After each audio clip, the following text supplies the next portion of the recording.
To bring my characters to life, I don't sketch or I don't really have any technique particularly. I tend to think very, very hard about the story and how the story is specific to this character.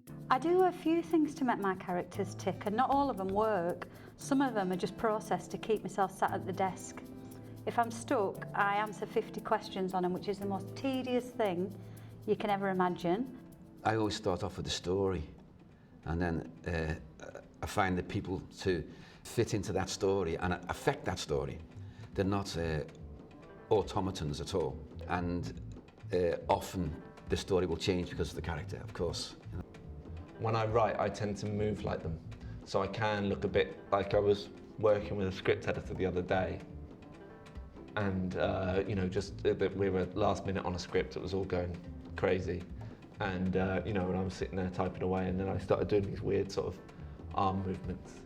I kind of think about the characters, where their weight is, where their voice comes from, how they carry their weight, what they do when they're standing, how they might fold their arms, where their energy is based, like, and how their voice comes out of that. Do they sort of pitch themselves forward, or do they kind of like hang back? I do go through that sort of emotional feel of it. I talk out loud, I walk around, think about it. I might put myself in that position. So I tend to outline, I actually do it on a cork board pretty obsessively before I ever start writing, so that I really feel like I understand and know this person before I attempt to flesh them out on the page. I kind of like do a dot in the middle of the paper, and that's my character. And then I kind of work from the inside outwards, then I kind of create the world surrounding. Still, you know, still my focus is on that character, that person in the middle. And so it's more about the world I create around them that helps me shape the character that I'm writing for, really.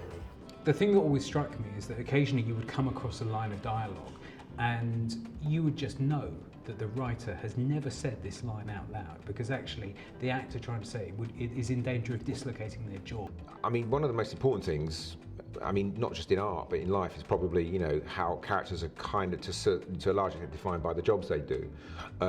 So two things: to get their name, and that's quite important, but also to get their job, male or female. I think that becomes really important. There isn't a single line of dialogue that I haven't said that I won't have tried out, and I'll kind of repeat them over and over and over.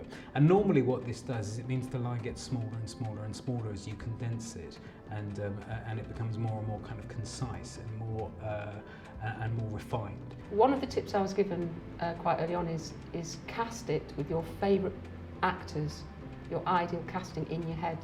And it is so difficult to completely immerse yourself in that situation. I mean, I'm talking about 2 minutes, and then it'll go, that moment will go, and you'll have to summon up all your strength again and immerse yourself into it again.